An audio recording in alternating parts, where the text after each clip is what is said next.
Dans une vidéo, je vis, tu as dit, il y a beaucoup de choses qui se parlent dans les réseaux sociaux. Ce qui veut dire que tu es au courant de ce qui se parle là-bas.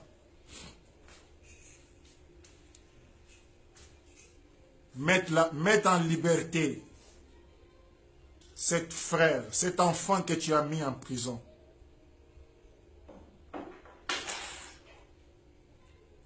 Car bientôt ça ne sera pas bien pour toi. Allah subhanahu wa ta'ala lui-même, il ne sera pas content de toi, Alassane Ouattara. Allah qui t'a créé, il ne sera pas content de toi. Trop c'est trop. Tu n'es pas un roi, tu es un président.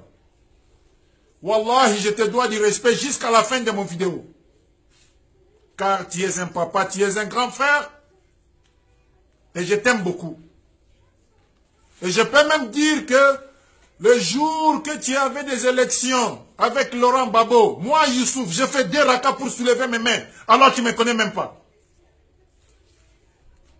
J'avais appris, je ne sais pas si c'est vrai ou faux, que ta mère était sauvagement déterrée par la population en disant qu'elle est burkinabé, tu dois aller l'enterrer à Burkina. Wallah, je ne sais pas si c'est vrai ou faux, mais ce jour-là, j'ai versé des larmes. J'ai demandé à Allah de t'établir sur ce pouvoir qui a poussé l'humiliation de ta maman.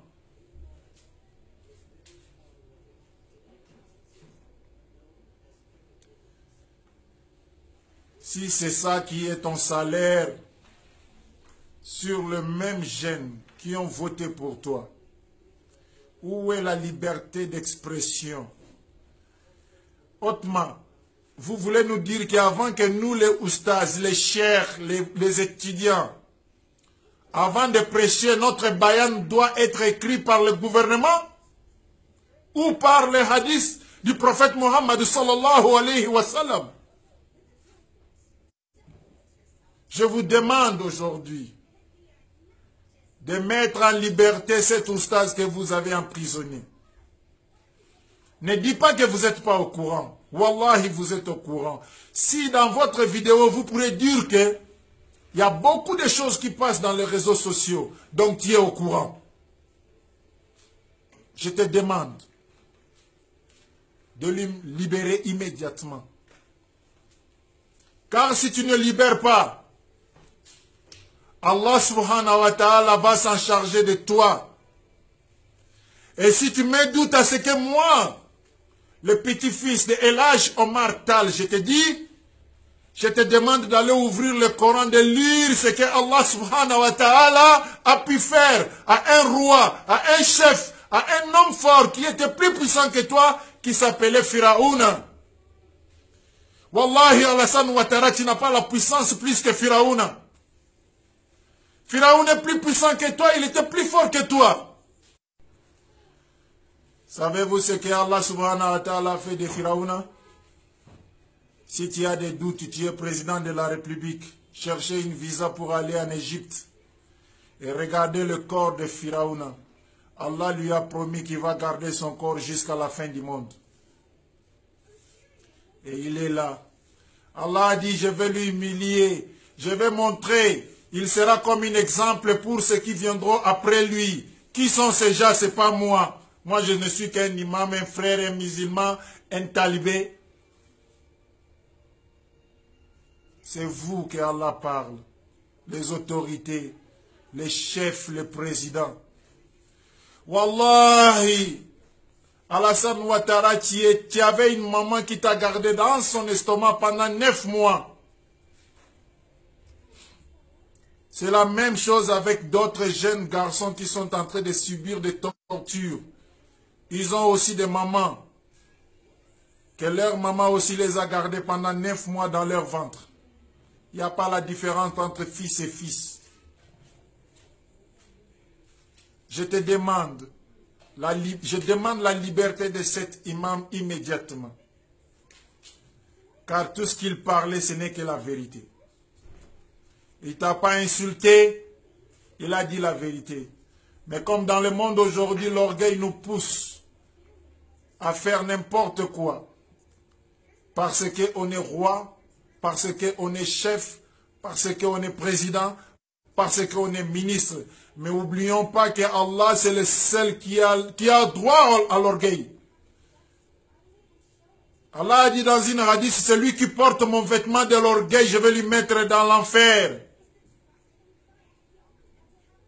Il a prêché que la parole d'Allah. Et tu ne peux pas empêcher cette parole d'être divulguée par le monde entier aujourd'hui. Cette parole sera divulguée. Tu veux ou pas. Les gens vont prêcher d'Allah subhanahu wa ta'ala. Les gens vont parler d'Allah subhanahu wa ta'ala. Que tu veuilles ou pas. Car Allah nous a dit, fais le rappel, car le rappel contribue et une faveur pour les croyants. C'est pour ça qu'on le fait. On exécute des ordres d'Allah subhanahu wa ta'ala et non les ordres d'un président de la République. Alassane Ouattara, tu es qu'un homme. Tu es un frère, tu es un papa. N'essayez pas d'écouter les conseillers qui sont en train de chichonner dans ton oreille. Essayez de regarder ce qui va se passer, ce qui était avant, ce qui était après. Pose-toi la question avant que tu t'assoies à ce pouvoir aujourd'hui, au sein de la présidence de la Côte d'Ivoire. Il y avait un homme qui était là, qui s'appelait Houphouët-Boigny. Où est-ce qu'il est? Il est enterré. Il est mort. Il y a un homme qui s'appelait Bédié. Où est-ce qu'il est? Beaucoup sont partis, d'autres arrêtés. Et tu penses que c'est toi qui vas rester éternellement au pouvoir? Wallahi, je dis non. Car si Allah peut nous dire dans le Coran, Inna lillahi wa inna ilayhi raji'un, cela veut dire on vient d'Allah, on va retourner d'Allah. Alassane, tu vas retourner vers Allah qui t'a créé bientôt. Et imaginez quand tu fais la guerre, d'empêcher la parole d'Allah de prendre la place sur les dunya. Tu auras la guerre avec Allah. Les gens pensent souvent que Allah fait la guerre comme les gens. Allah est télécommande, on doit lui diriger. Allah, regarde, on a arrêté une imam, il faut réagir. Non, Allah ne réagit pas comme ça. Quand Allah nous dit Watawasaw bil haqi, Watawasaw bil sabri, Allah c'est lui-même qui est le sabri là. On peut être fâché contre toi, mais Allah n'est pas encore fâché contre toi. Il te laisse le temps de réfléchir, de penser, de regarder, de dire Astaghfirullah avant que les jours arrivent.